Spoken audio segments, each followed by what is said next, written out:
Hello and welcome to the infamous Sharon Taylor. I don't know about that. The Sharon Taylor of the Irish dance world. In a good way, I hope. Yes, absolutely. And we have to make reference to Laura because I know you through Laura, because Laura Davidson, who's been on the podcast twice now, is one of your teachers. Or she's a teacher that's self-employed that teaches at the dance school. Yes, that's right, exactly. So that's how I know you, so thank you, Laura.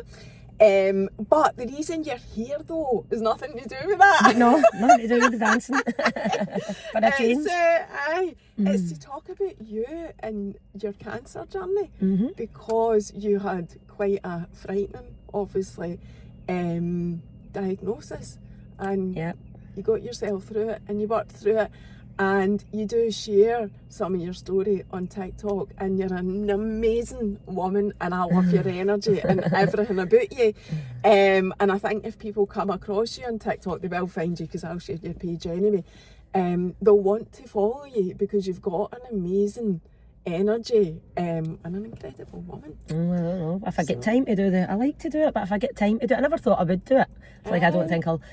And then somebody had spoke to me about going through it and, you know, would you not share your story? And I thought, oh, well, I'll give it a go and see. I don't know if anybody will be interested, and I just went from there. But I've been that busy this month, I've not done any videos, so people will be bored of me. They'll be like, where is she? She's not been on here for ages. No, but they'll come back as soon as you go back on. That's what happens. And you are one of these people that's so easy to listen to. You know, it's just, I love listening to you, so that's why you're here. Thank you. Right, so like I say, I do know you through Laura, and when I met you for the first time, we just bumped into each other in the fort in Starbucks. You were going through treatment at the time. You weren't well. You weren't well at all, and you were out shopping in the fort. But take us back, Sharon, because I know you've got a family and all of that, and I think that's really important, how you felt about telling them, because you do talk about that, and I think that's a massive thing, you know, to talk about as well. But take us right back to the very beginning of your cancer diagnosis, and even anything that you think before that, that you thought, and you know, just anything at all before that. Well, I had two really close friends in the last 4 years that died of cancer, both different types. One kind of battled her way through cancer all her life, and it was breast cancer that eventually got her, and the other one, it was bowel cancer. So, you know, you look at the statistics and everything, they say 1 in 2 people, you know, and I kind of thought, oh, surely I won't get it. It's always in the back of your head, especially when you've had people close to you. And then my stepfather, mum was living in Ireland, and he had died as well of lung cancer. And it was just surrounding me, and I just kept thinking, no, I won't get it, because I kept thinking 1 in 2 people, 1 in 2, you know. But it was always in my head. I don't know. I worry because I'm like, maybe I put it out there, and then I was like, I ended up getting it. But I had no idea. I never thought for a second, doesn't run in my family, never thought anything about it. Was waiting on a full hip replacement because it had been bad for about 6 years, really limping and stuff, and they wouldn't put me on the waiting list because of my age. And then eventually, 2023 March, I got put on the waiting list, and I got an appointment for February 2024 to get the full hip replacement. I was like, oh, this is great. So I happened to get a letter in to go for my very first mammogram on the 1st of February. So I was like, right, I'll go, you know, I go for all my appointments. 50s? So I'm 54 now. Right. So at the time I was 52. So I went and I got the mammogram down in Motherwell, Aquatech, one of the big vans. I went in. Horrific, I hated it, but I got it done. But it's in the back of your head all the time. You're thinking, is this going to come back? Is this going to come back? You do think about it. And then the next week I got a letter in to say they wanted me back at Nelson Mandela Place. They had seen something and they wanted to check me again. I didn't even then, I was kind of like, oh, and everybody was saying, that happened to me, that happened to my auntie, that happened to my mum, that, you know, that happens, it's fine, you'll be fine. Even my mum was like, it's fine, it happened to me. And I was like, right. So they'd given me an appointment for the following week, but I was going to the All Ireland Championships and it was all booked, and I hate missing my dancers, especially at a major like that. So I kind of phoned them up and I said, look, do I need to come next week? And, you know, kind of, I'm away. And she was like, well, Sharon, we have seen something and we really want to get you back in. So that was the first time that I kind of thought, oh. But anyway, I still put it off to the following week to have come back from Ireland. And Eddie went in, Mummy went away in. And it was daunting. Oh, it was terrible. And there was different areas when you get into Nelson Mandela Place. They tell you to get into waiting room 1 or waiting room 2 or whatever it is. So I happened to be in, and there was other women there with their husbands and whatever. And they seemed to be like coming and going. You know, they were like going up and seeing somebody, getting something done, coming back down. And then they were leaving. And I was like, all right, it might not be that long. It might be okay. So got called up, got another mammogram, came back down, was sitting. Then another radiologist came up, and she was like, a radiographer, I get mixed up with what they are, and she was like, I need to do it again. She says, we haven't got proper vision of what we're trying to find. And I was like, all right, okay. So back up, had another one. And by that time, I'm like, there's something not right. And as I'm walking back down to the waiting room, like I'm glancing off to the left, you know, and your doors open and you see the room with the sofas, the big box of hankies sitting on the table, and I'm like, oh, you don't want to be going in there, you know. So I'm walking back down on my way down, and the people that had been there from the start were all away now. And I was like, oh, I'm the only one still here, right? And I'm saying to Eddie, this isn't good, this isn't. And he's trying to be positive, you know, it's fine, it'll be fine. And so then the doctor came and got me this time, and she took me up, and she was got the screen out, she was showing me, she says, look, this is what we've seen. So she was trying to feel for it, couldn't feel it. It was quite close to the nipple or whatever, and she was trying to really feel around, she couldn't feel it. She had me lying in the bed, everything. She went, look, we're going to have to ultrasound that and biopsy. She's not happy with it. So she said, do you want me to go and get your husband? And I was like, no, just leave it, because I didn't want him. I was like, no, just let me do this myself, and then I'll tell him after. So lay up in the bed, and the radiologist came in and was ultrasound, and I could just tell with her manner. I was like, this isn't good. And then she says, I'm going to do punch biopsies, which was pretty painful. I thought it was like they give you an anaesthetic, but it was like a gun going off. Took quite a few, and then she was saying about a lymph node under my arm, and I was like, oh God. So biopsied that as well. And then I came out of there, and I went back up to get another mammogram, and I was like, surely not. Like, I was in agony.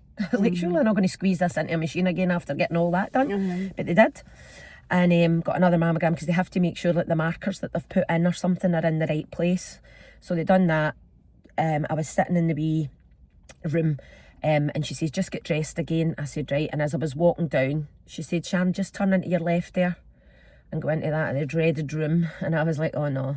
So I knew then. I was like, so, and plus the radiologist had said to me, well, good luck with everything, as she was leaving. And I was kind of like, you kind of know, you're like, no, you're trying not, but you're like, she doesn't say that. So I was sitting, and she said, have you got anybody with you? And I said, yeah, my husband's in the waiting room. So she went way down and got him, brought him up. And when she brought Eddie up, she said, I'll give you a few moments on your own just now, and then I'll come back. So Eddie came in, and I just burst out crying. I said, I've got breast cancer. And he's like, no. And then he started crying, and no, what are they saying? And I was telling him everything that I'd been through. And then the nurse came in. She was absolutely lovely. She really was. And she was explaining to me, and Eddie was saying, you know, have you ever been wrong? Have you ever been wrong with this diagnosis? And she said, look, we can't tell you for definite right now. She says, but all the experience that we've got, it looks like that's what it is. She says, and yeah, we have been wrong in the past. So you kind of grip onto that, you know, you're like, oh, right, okay, she's going to be wrong. And she was explaining, you know, this is what'll happen. And so this was the Monday. No, that's a lie. This was the Wednesday. And I was getting my hip replacement the following Tuesday. So obviously they know with your notes and stuff what's happening. And she said to me, I've been on to your consultant at Hare Myers, and he is happy to go ahead next week with your hip replacement. But it'll really all depend on you, and it'll depend on these biopsy results, because we have biopsied the lymph node as well. So I was like, right, okay. So she said, we don't see patients on a Monday, Sharon. She says, but we're going to get you in at 3:30 on Monday after our meetings, because they have all the meetings with the doctors and every oncologist on a Monday, so that we can make a decision about Tuesday. So that was my son's birthday that weekend, and I was like, oh, don't say anything to anybody. Eddie and I came out in total and utter disbelief, like, couldn't believe it. Because you'd no other symptoms, is that right? It was absolutely fine. So you, just to like underline this, you went for that over 50s, because over 50 women in Scotland, because I've had mine, get that routine, and that was how, that just shows how important it is. Oh my God, absolutely. Like, you should never put it off. I mean, I put it off by a week. That's not going to make any difference, but you should never put it off. Like, always go for it, because it saved my life, like, completely saved my life. And we went round to Starbucks again, and I said to Eddie, I can't phone anybody, you'll need to phone my mum and my best pal Kay. that you've seen on my TikTok. She was texting Eddie, and so Eddie went out and done all the phone calls, and I think my mum was just absolutely floored. I was actually really concerned about my mum because I thought she's not going to cope with this at all. You know, being a mum, you know yourself, you would be, and you can't help, she couldn't help me or anything. She was really bad with the suspected diagnosis. But we were going out that weekend, all the family, for my son's birthday. So I was like, Eddie, I don't want anybody to know anything. Was it a special birthday? So no, I just like to see, because I'm so busy, Mary, it's like I like to try and do it if I can. And we were all going out for drinks and we were going for something to eat, and so I wasn't drinking, and I was trying to be myself, but I was finding it so hard, and I was like, oh, I'm not going to drink. So I was quiet. I knew I was quiet, and I was trying to be dead normal. And obviously my mum knew, and she was trying to be normal. My brother knew, and Eddie obviously. So everybody was trying to keep it together for the boys. I wanted to wait until it was totally confirmed, because that was what I was dreading, was telling the boys, because I'm really close to my two sons. And so then on the Monday, of course it was 3:30. You know, you're waiting all blooming day. You're like, for God's sake, could it not have been 9 o'clock in the morning?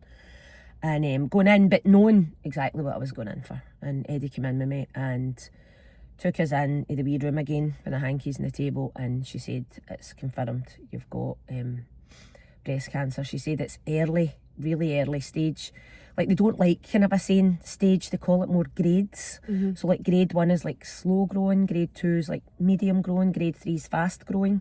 So she said it's grade 2, which is medium growing. She said it's probably stage 1, stage 0, stage 1. She said it's only about less than 2 centimetres, which we were glad about. We're like, right, okay, it's been caught early.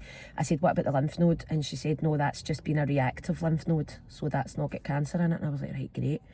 So then we had to speak about, like, obviously the hip was getting done the next day. And she says, what do you want to do? She said, I've spoke to your consultant again, and he's still happy if you're happy. So I said, no, I want to get it done.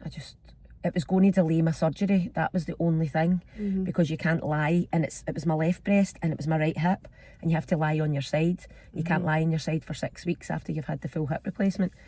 But I just felt like, I don't know how long I'm going to, you know, my body's in a fit state right now to deal with this hip, you know, to recover from it. So get that done and then deal with the breast cancer after it.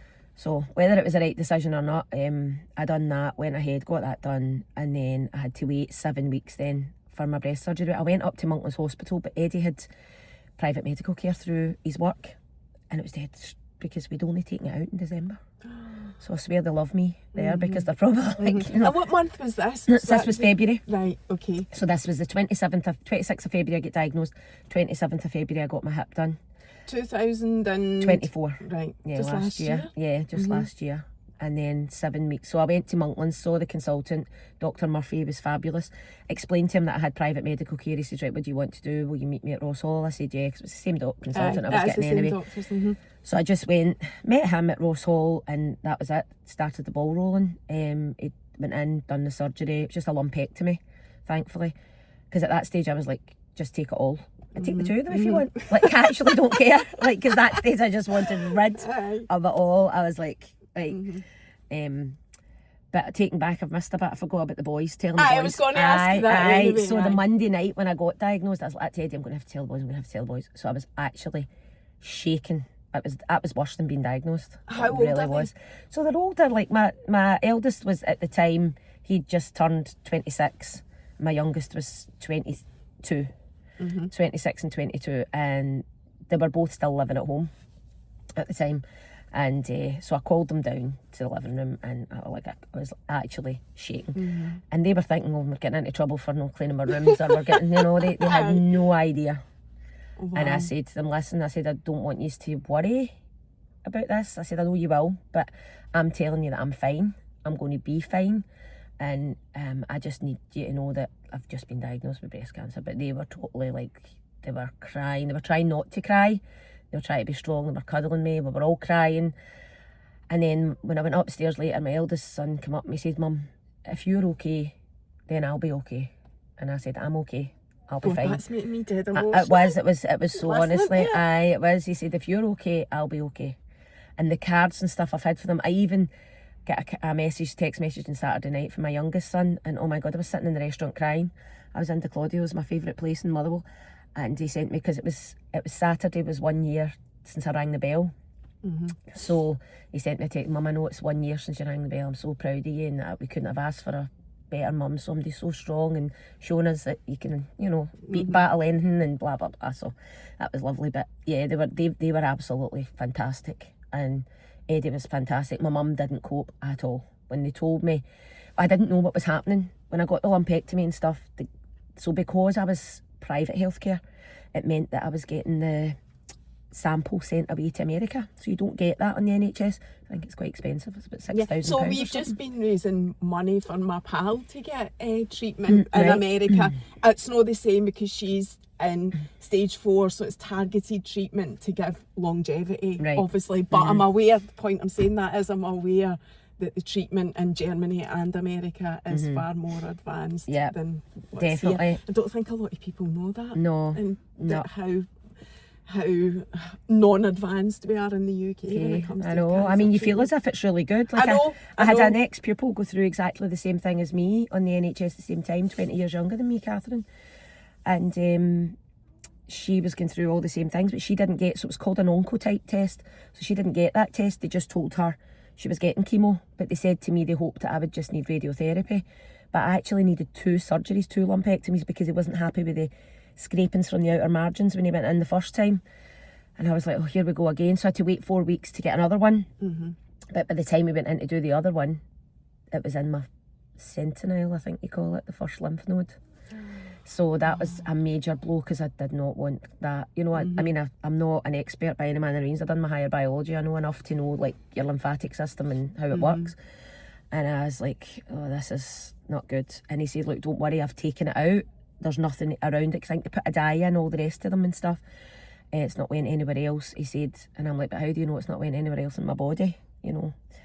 And he's like, the radiotherapy will take care of that.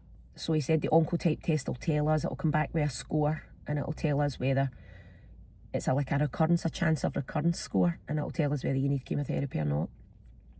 So I waited ages on that, because it went to America. And then I got the phone call to say it came back at 29. So I had been told 1 to 26 meant that you didn't need chemo.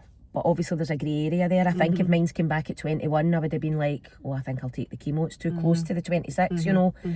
But mine's came back at 29, which meant they recommended that I had the chemo.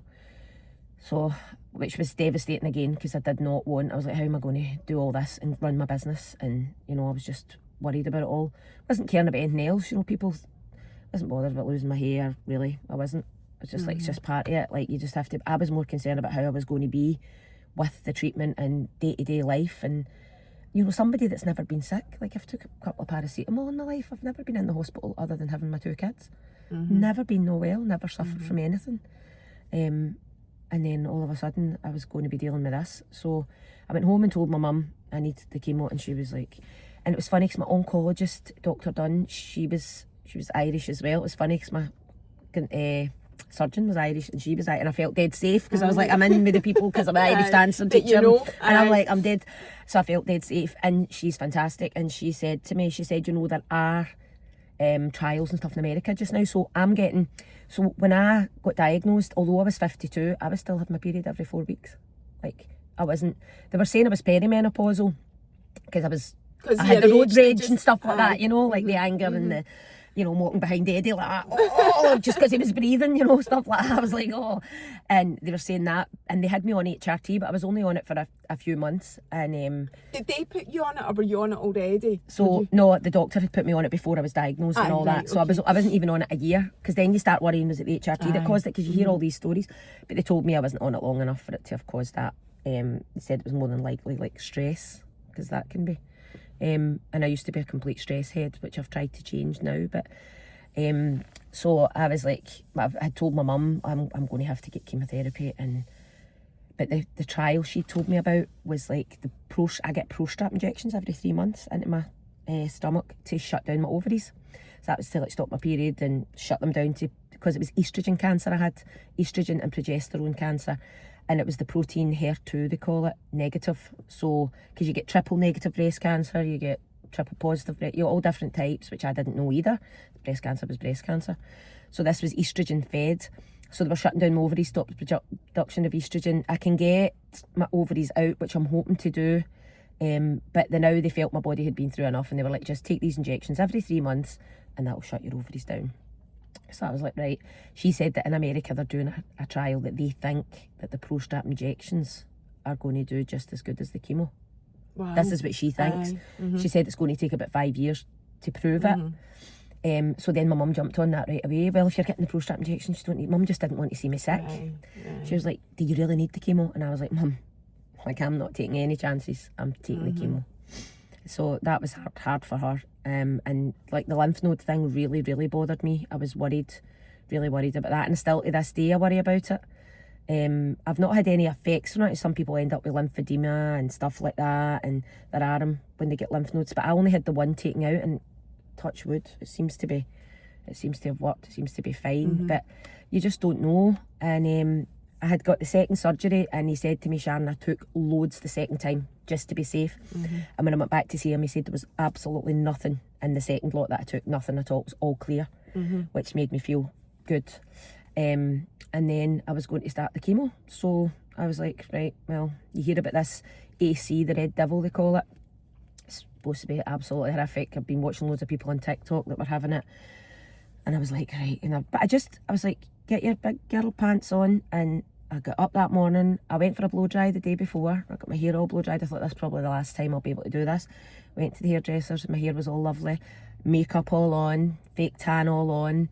I got myself all dolled up, and Eddie took me in, and I had got a port put in under my skin, which is another thing that they weren't doing in the NHS. I don't know if they're doing it now. They usually get like PICC lines and stuff, which you get a lot of infections and things. But this was great. Went under my skin. It wasn't pleasant getting it in. I won't tell you any lies, but it was so good. It was dead easy, dead clean, and dead dead easy for them to access to give me the chemo. So I had like a big plaster thing here, to be in. And I decided to cold cap because the oncologist said to me, you've got so much hair. She says, you're definitely a candidate for cold cap, which I did. People say, oh, your hair's dead thick. It wasn't thick, I just had loads of it. She's like, that, definitely go for the cold cap. So I thought, right, okay, take 2 paracetamol. Went away in, took 2 paracetamol, put it on. And it was cold, but it wasn't that bad. And I was like, oh, this is all right, I can do this. This is absolutely fine. It was kind of cutting into me a bit here, so we ended up with like tissues and that, 'cause you had a big red line when you took it off, but you had to have that on an hour before treatment, then an hour and a half after treatment, so it did prolong your day a bit. And when you get the Red Devil, the nurse has to sit. It's not done on a drip, she has to sit, and it's one of the, you know, the big Halloween, if you're dressing up as a nurse and you get the big vials and they're that size, that's what it was like. Red, 2 of them, and she's to sit and administer it dead slowly because there can be a lot of reactions to it and stuff into my port. But I was fine, and Ross all ate a lovely lunch menu, and Eddie was having the sea bass, and I was having the soup and the baked potatoes, and we're sitting, and I felt fine, felt absolutely fine. Came home, on the way home, felt fine. Got in and then started feeling like yuck, and they give you that much medication. You come out with a bag like that, you've got medication, costs you a fortune. You've got antihistamines, you've got ibuprofen, you've got a jag to give yourself for your white blood cells. You have to give that, I think it's 24 hours after the chemo or something, I don't know, big bag like this. And she's telling you all this, the pharmacist that's going in there and out there, and I'm like, I hope somebody's writing this down, because I have not got a clue about all this. And I had to buy a lot of stuff as well, stuff for my fingernails, stuff for my toenails, because the chemo does this, that and the other. But I thought the first, I was like, this is all right, and I was fine. And the next day I felt a wee bit sick, took my anti-sickness tablet. They didn't really work, they had to give me 2 or 3 different ones before I got one that worked for me. But I felt fine. I thought, this is all right. But then as the time went on and you're getting more and more of it, I was like, oh God, this is terrible. And then the hair was starting to fall out, and then the cold cap was absolutely horrific, because obviously I didn't have as much hair, and you're going through all that. But I was like, I got my chemo on a Thursday every 2 weeks, and I was like, right, I'll not be going to the class on a Thursday night, because I'll not be out of the hospital in time, and I teach on a Thursday night, so don't teach on a Friday. Well, I do privates, but I wasn't doing anything like that. Saturday morning, we've got 4 classes with all the babies and stuff, and the oncologist, well, you're not going, because they're harbouring so many germs, they're full of everything, because they're so wee, and they're, you know, school and nursery, and she's like, don't go on a Saturday. So that was the only thing I had to stop doing, really, was a Saturday. My Thursday night every 2 weeks, and a Saturday, and I was back at the class on the Monday, or the extra class on the Sunday. My classes Monday, Tuesday, Wednesday, Thursday that week, Sunday, you know, back to, and I just carried on. Laura made us hats, because I was dead conscious of scaring the kids. It's like, kids are going to realise that I look dead different. And I was dead conscious of that, and I was like, I don't want to frighten them, and I didn't really tell like the parents in the class of that. So she made us the caps, and when I look back now, it's blooming obvious, but I thought I was hiding everything. I was like, oh, this is great, the kids have no idea, you know what I mean? Like, but my hair had gone from here like up to here, and I was like, that they've no idea. Did it all fall out, or did you still have bits? So I still had like all this, but it comes out. My mum was brushing it for me because I couldn't cope with that. But we'd go out the back and she'd sit and she'd brush it, and she'd be like, it's not that bad. Like tons of it. But it was up here. I noticed that the crown was where I had kind of lost most of it, and it went short because obviously it was like shorter but I didn't lose it all by any manner of means, and it's came back. They told me if I persevered with the cold cap, it would come back, and it's came back absolutely like great. Better than it was. It's like kind of, my hair was dead curly. It was one of the 80s spiral perm, you know, when you washed it would be all so it's kind of not like that. It's a wee bit wiry. It's still a bit curly, but it's a wee bit wiry now. And then I've been like, will I go back to blonde? What will I do? And then everybody's like, no, we like the grey, just keep the grey. So it's lovely. So I'm like, I don't know what I'll do with it. I've just left it. It's not even been cut or anything. I've Is just it left not? it. No, I just keep leaving amazing. it now just to see in the back bit where I've got it pinned back. It's all thick and all that again, and so I'm just like, I'll see what I'll do with it. It's not bothering me, so I'm just glad to have it back and feel normal, blow drying your hair and straightening your hair and just feeling normal again. It's a big thing, and you don't actually, obviously my circumstances weren't the same as yours, but you don't realise how much you take for granted. No, I know. With that, even blow drying your hair, and you know how dense your hair feels with the brush, but you take it off for granted. You don't think, oh, my hair's so lovely, whatever, until something happens, you lose your hair, and then you're blow drying your hair. You must have been the same because you still kept some of your hair, and the brush is just barely, there's nothing there it's catching. horrible. It's horrible, Nothing that to catch. feeling. So I know what you mean. And I had about that got with my your eyebrows like tattooed. I'd wait and get that done quite urgently because it was like starting treatment and it needed to be done so many weeks before because I wasn't allowed any like open wounds or anything. And I'd got that done, and I was supposed to get a top up when my treatment was all finished, but I never bothered going back. But I never had great eyebrows anyway, you know, from when I was young, 18, Plucking getting them them out. waxed constantly and plucking them, and I sort of wee thin ones anyway. But what got me the most was one day I woke up, like towards the end of my treatment, I had no eyelashes. And I was like, you look so weird when you've got no eyelashes. I was like, oh my God. And I don't have like big, massive eyelashes anyway, but I was just, my face just looked totally different. It had blown up like this with the steroids, and I just looked like my eyes were, and I was, what's wrong with my face? And I looked into the mirror and I was like, I've actually got no eyelashes. It was the weirdest thing. And my mum was trying to put, if I was going anywhere, I was wearing my wigs and that at the time, and she was trying to, maybe Eddie would take me out for dinner or something. You just don't feel yourself. And my mum's trying to put lashes on, but I was like, how do you put lashes on? Like, you're putting it onto your skin because there's nothing there to, and they wouldn't stay on, and then they'd be like that, you know, hanging thinking you're gorgeous, and then you're like that, eyelashes. It was terrible, but that was the thing I think that got me the most, was the eyelashes. But they did come back really, really, really quickly. One day I was like, oh, like me, I was like, mascara, I've got lashes. But that was, I looked so weird. Like I looked really strange without them. and that really was your got me. biggest thing. That was my biggest thing. Like even that's with the hair and everything else, it was the eyelashes that got me, because I felt as if I looked like a cancer patient. And I never wanted to look like a cancer patient. I really tried not to look like a cancer patient. Not that I know that that's, you know, when people, everybody deals with things different, but I was just like, I don't want to look sick. And I tried so hard. And I look back at photographs. I done summer camp last year with my dancers, and I was still going through the treatment. And Laura and Amy, my co-teachers, and my mum, but we were all helping, and we were there, and they had cat hats as well, so the kids thought this was a new thing, you know, we were all wearing these baseball caps, and I look back and I'm getting photographs taken with them all, and I thought I looked marvellous. And I was like, oh my God, I look terrible. The kids Now must have that been you're like, oh my God, what's did- happened to her? Did they know? Did you tell the mums? So or- I think there was questions asked. I've never actually had the conversation with some of the parents, but all the kids know. So I think the kids must have been asking the parents, and then I had kind of told a few parents, and they were kind of, I said, look, you can tell people it's fine. And I think the kids were asking questions, and I think they were told, but they were told kind of near the ends, because Like the kids worry, and you know what they're like, and they worry and they worry But about. they're so resilient Oh, as well. absolutely. So resilient. Absolutely. And I remember one of them saying to me at a competition, because it's funny, you go to the class, your hair's all tied back, you get the cap on. I don't wear makeup or anything like that very often anyway, and I don't wear makeup when I go to the class. I hate it on my face. And, you know, so, and then you turn up at a competition and you're dolled up like a dish of fish, and the kids are like, especially the wee ones, are looking, going, is that Sharon?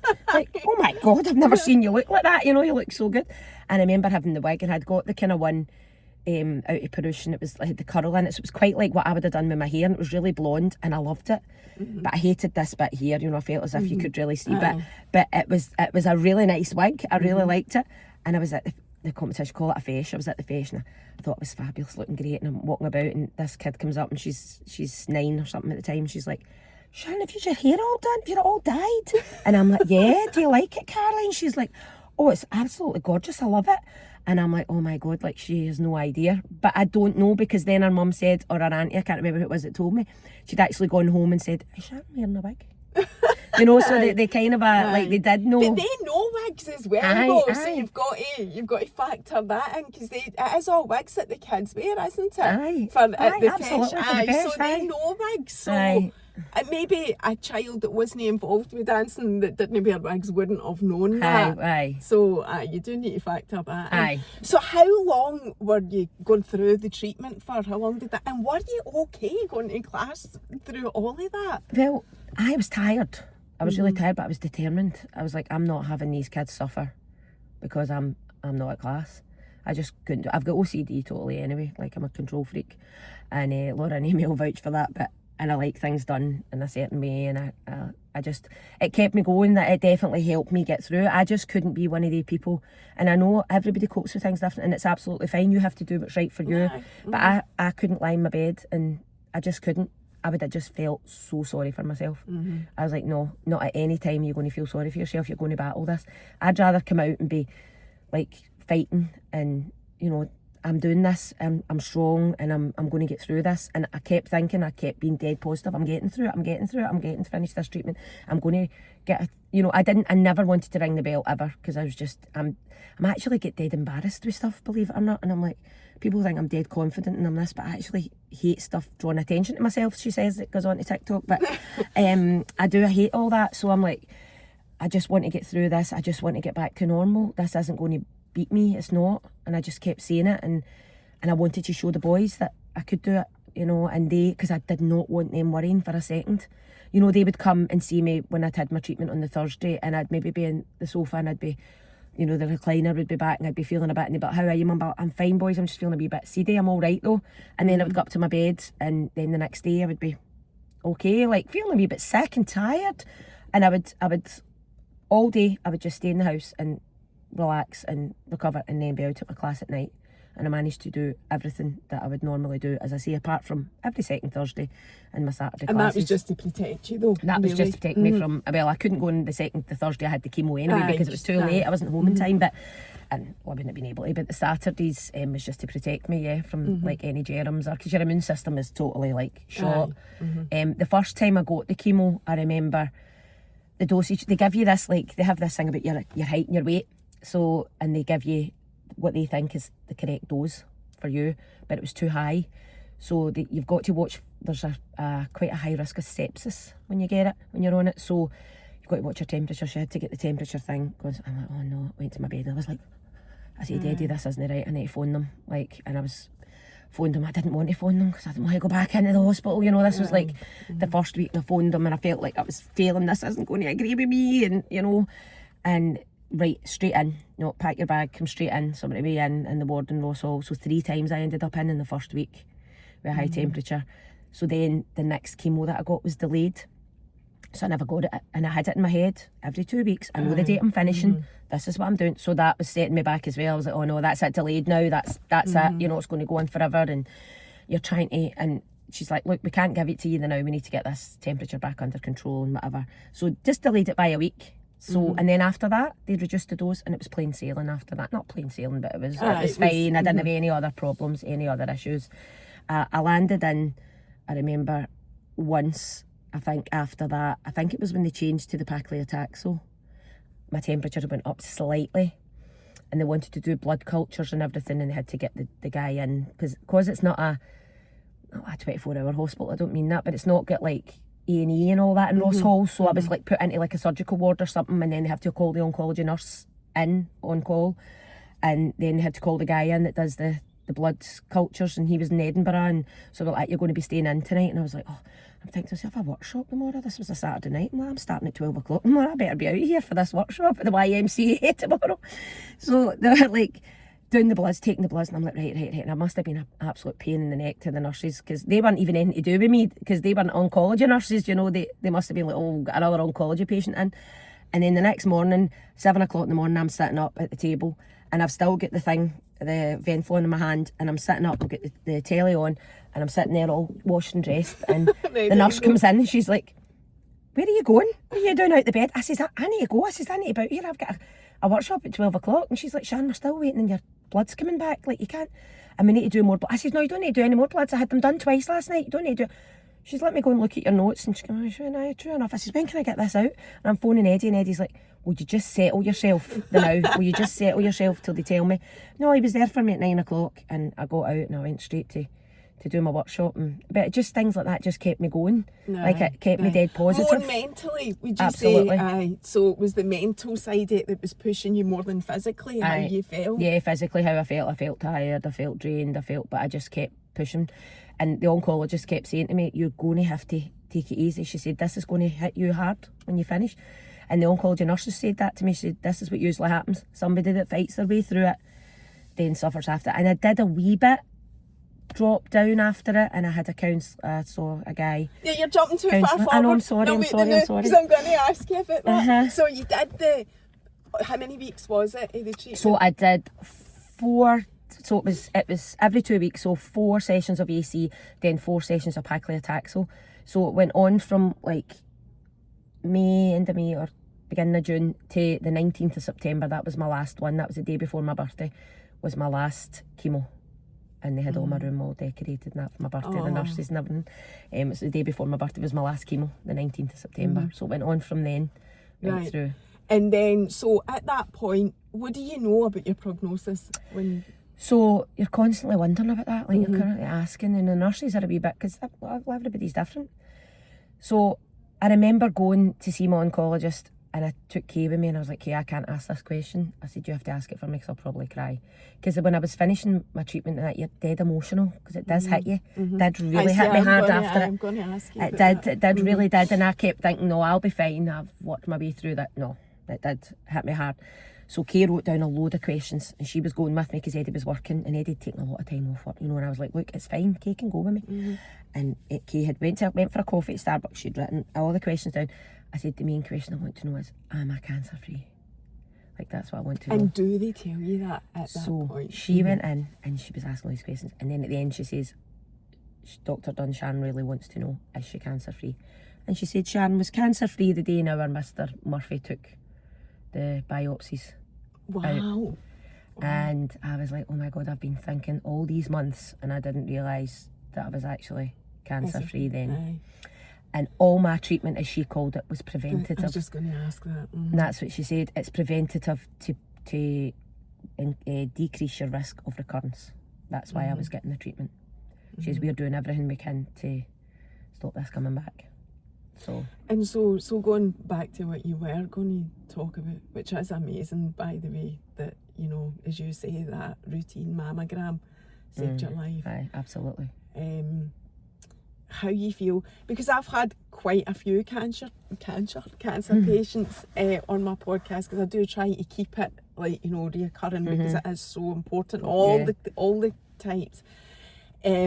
But something that I've learned just recently is that feeling for a cancer patient once the treatment's done, once they've been given the all clear, I don't think they call it that now, but you know what I mean, when everything's been done, they've had the and actually it's really horrific. That's the journey just starting, I think, once you finish your treatment, because you're left on your own almost. You feel like, what I was going to say, it's like lonely. Everybody then backs off, you're not really, you know, you're fine, you're not needing anything else now, that's it, you're fine. And everybody treats you like you're fine. Aye. Like that, sometimes that gets me, you know, like, I'm not speaking bad, you know, but I do have came across some people in my life, you know, and they think I just had all this, like, it's almost like they've forgotten.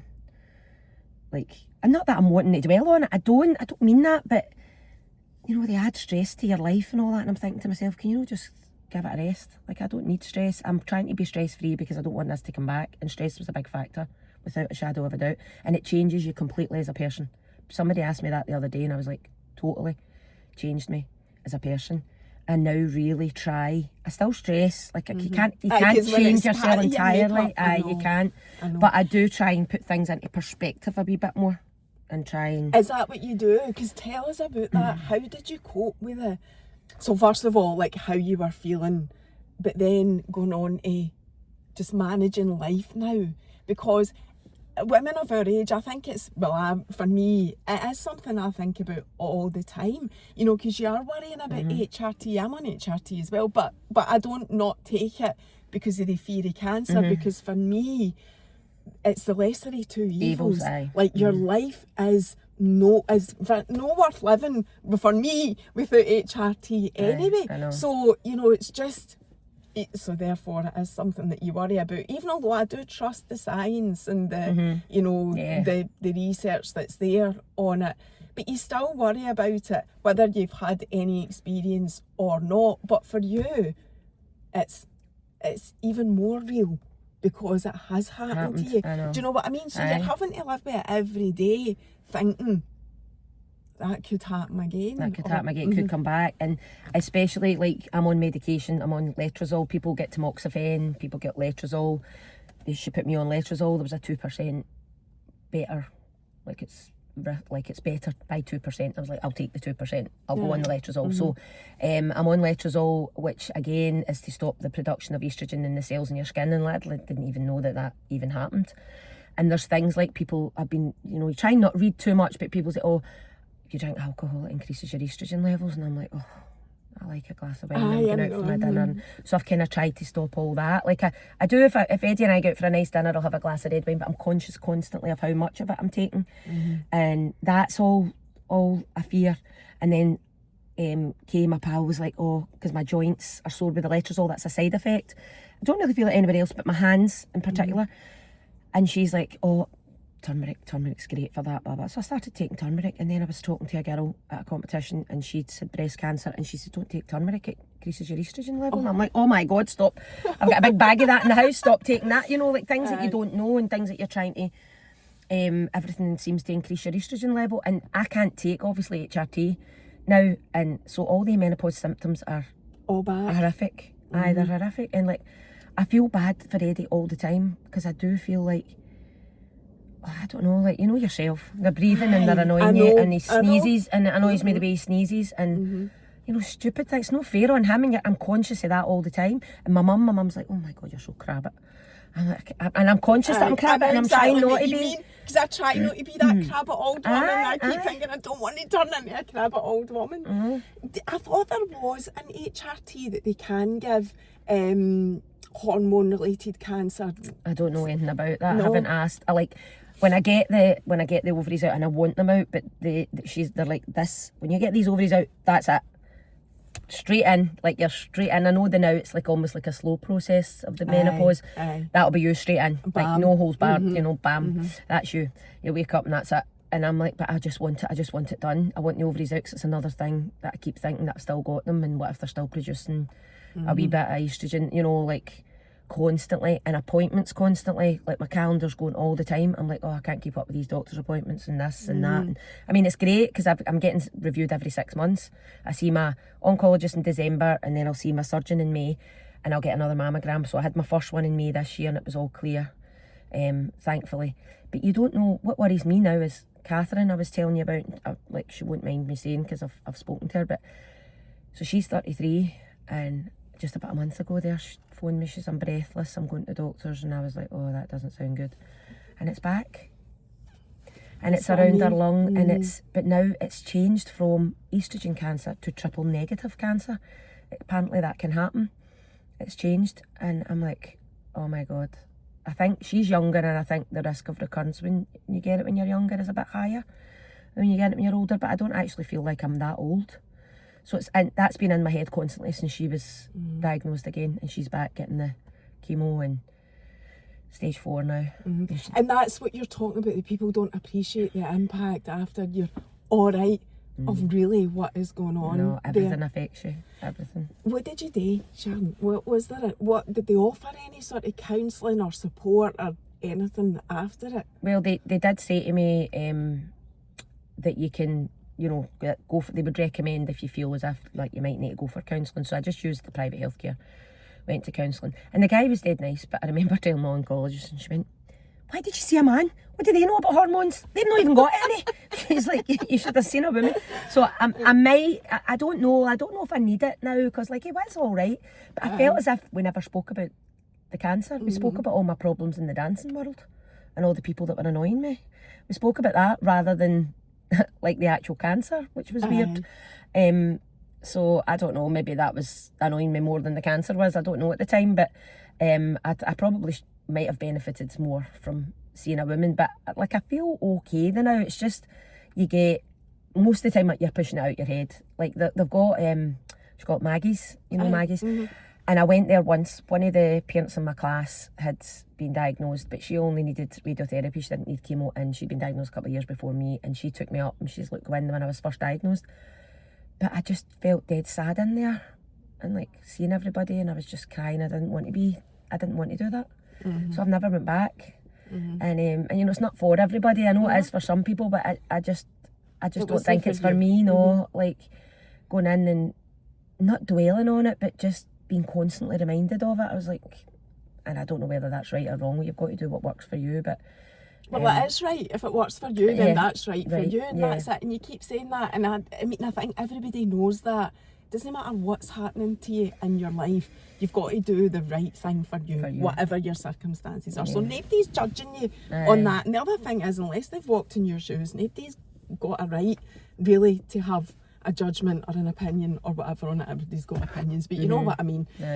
So now then, is it every year they check the mammogram? So I get a mammogram every year, but I see my oncologist. So I see my surgeon for the mammogram, and then my oncologist 6 months later. So I get seen every and that's for 10 years. All right. And as my surgeon said, that's if we're still here.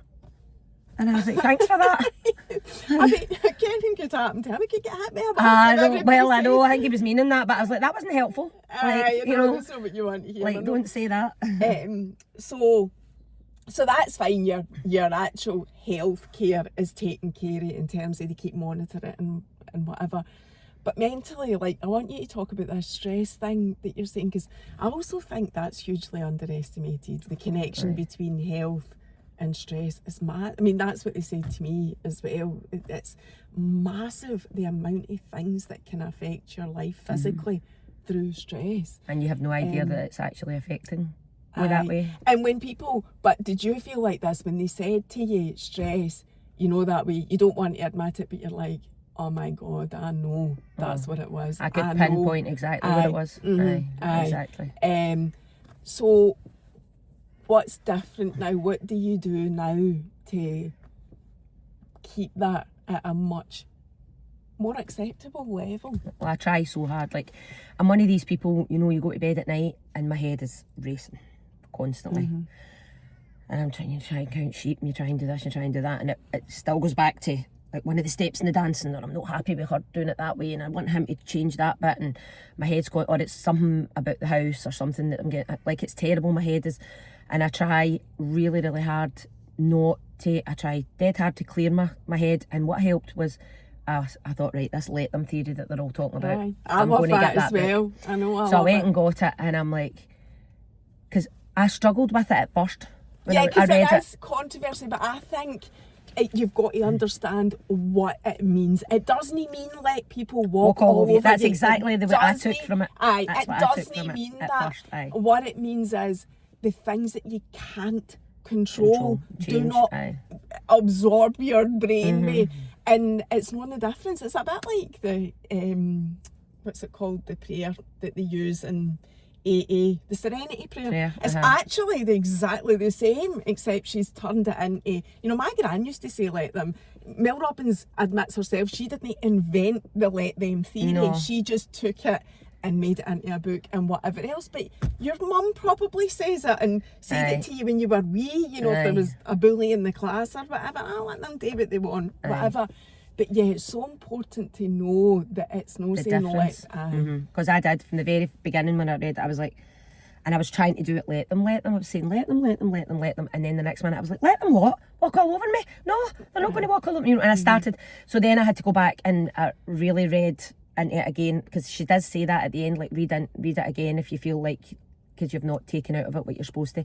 And I did read it. I've actually not finished it again, but I did. And then it started to make sense. And now, like, if I say something, I know what I'm saying is coming from a good place. If I'm saying something about one of the kids in the class or what they need to do or how I feel about something, I know it's coming from the best place because I care so much about every single child in that class.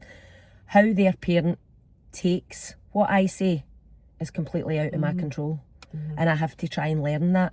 Instead of getting uptight, losing sleep over the fact that the parents went mad because I've said, How dare you say that to my Benjamin or whatever, right? And I'm like, yeah, but I've not said it in a bad, it came from a good, and I used to worry about that. No, she's taking me all the wrong way and I'm being misunderstood again, How they behave and how they react to what I do or what I say is on them, it's not on me. And I'm really trying really hard to learn that, and that's helping me take my stress levels. I still jump to that right away. And then I'm like, no, pulling it back and saying, you can't be like that. Yeah. And I think what I found was, I don't know if you're the same, it's choosing your battles more as well. Like, so if somebody does say something and you're either deciding, well, do I let them or do I no? And it's like going, well, is it worth it? Is it worth, or could I just cut it and walk away? Do you know what I mean? Like, I do think it makes you think more about, is it worth it? Because sometimes you can say something and you know before you've even said it that it was pointless. So then if you can see ahead and see that, then what is the point in saying it? Just walk away. Yeah, because most of the time they've made up their mind anyway, and no matter what you say, it's not going to make a damn bit of difference. So, but I've learned to try and do that, and I really try and think. I do right away, I react right away, and I want to say this and I want to do that, and I have to stop myself, put the phone away, stop myself and say, right, think about this, you know, what does this mean for you? Like, are you getting stressed? And then see when I either do say what I need to say and finish off and say whatever, and I've said what I need to say, or I decide I'm not going to react and I'm not going to do it, and I'm happy with that now, and I'm like at peace with it. Right, I've got no, that's not going to stress me out because I've done it. I've decided, I've made the decision whether I'm doing something or I'm not doing something about it. I've made the decision, and I'm going to be not going to be stressed about that. And I've also learned, like, I always feel like I'm not trying to prove myself. I just love the dancing, absolutely love it, right? It's my part. I live, eat, breathe and sleep, as they say. And I'm not out there, I've got a very successful dancing school, but how many championships they win, how many, it's not the be all and end all for me. People think it is, and that's where they've got me completely wrong. Like, that's what makes me sad. I wouldn't have known that, but I'm not in the dancing world. But I think that's really sad, because I'm like, you actually have no idea who I am. Like, we had two wee babies dancing, a wee 4-year-old and that at the weekend, and she's winning these medals. I actually took a picture. It was Laura that took the picture actually and sent me it.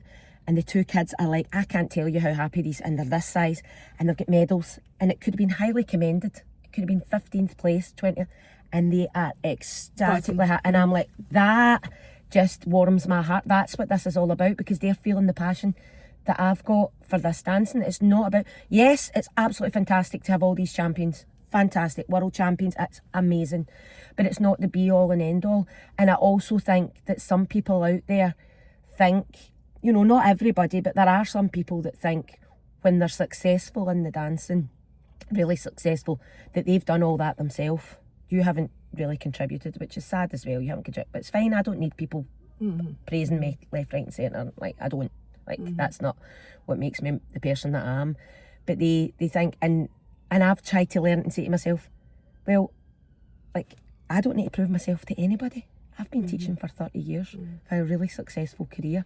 These kids have done amazing. I don't have to prove myself. If they think they're going to get better going to another teacher or do, well, let them. Exactly. Whereas before, that would have stressed me out, and I'd have been really, really worried about, oh, I don't want them to go to somebody else, and what if somebody else makes them better? And I'm actually like, I know how much work I put into every single one of these kids. I'm comfortable with that now. I've learned that, and that's taken me 54 years to learn it. No, I get that as well. How you work with kids, and I will just say this, it's not the kids, it's when parents are involved, because I know from a parent's point of view, Lola going to school and whatever, the way the world is now, and I know we're joking about it, how dare you say that? Totally different. But it's massive. Oh, it's terrible. It is massive. Terrible. But I do personally think it's we're building a rod for our own backs, being like that with kids. Now I know, because the world's changing, kids get to speak now and say they're not happy about things. I'm all for that, advocating for kids, I'm all for it. But I think we're kind of going too far sometimes, and we need a better line of, right, wait a minute, because Wednesday talk shite.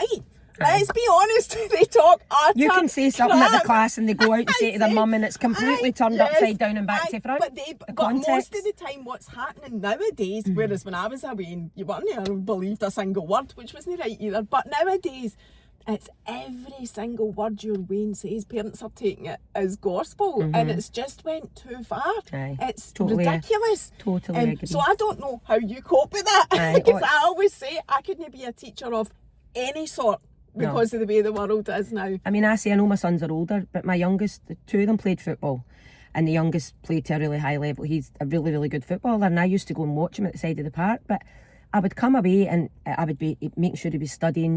The two of them have got great jobs, they've got engineering degrees. I made sure, you're not going to be a footballer, son, because let's face it, you're fantastic, but you're no Lionel Messi. You know what I mean? But whereas the other ones are standing there thinking they are Lionel Messi, you know what I mean? My son is the best. I'm like, he's a brilliant footballer, he's playing junior level and whatever. Brilliant, but he's not going to make a career out of it. I could tell. I didn't know a lot about football, but I could tell. I was like, no. And that's what's so wrong about it now. Yeah, I mean, totally agree with you. Totally. And why is my one not doing the same steps as that one? And why, and I've tried to say to the parents, let the journey, every child's journey is completely different. They all learn different. They all learn at a different pace. They're all good at different things, And I try and say to them, it's the same as school. Might not all be in the same reading book. It's like the same thing, and they don't get it. They just think automatically they're the same age, they're the same level, they should all be doing the same. No, because what suits you might suit a red jacket and I might suit a green jacket. What suits you doing a move in the dancing might not suit this one, because your legs might go above your head and this one doesn't. So you've got to, and I do that as a teacher, I adapt steps and stuff to fit, whereas other schools, it's like robotic, you go, everybody gets the same steps, and if they don't suit you, they don't suit you, right? And I've never taught that way. And it's trying to teach a bit, it's so different, it's so hard now. I notice such a difference in the kids' behaviour as well. Respect levels and everything comes through the home, obviously. But is that the most stressful thing in being a dance school owner? Or is there something else that you would pinpoint and say, no, that's the most stressful thing and that's what I had to work most on? Can I ask you that, or is that a question that you probably... No, I think... like I was saying to you earlier about losing kids out the class and stuff, you try and hold on to them. Obviously, I think, the first person or one of the first people in Scotland. Not everybody has their own studio, and I think I'm the only teacher in Scotland that does this for a living. They all have a job, they do it at night. So I had to survive. Like it was my livelihood.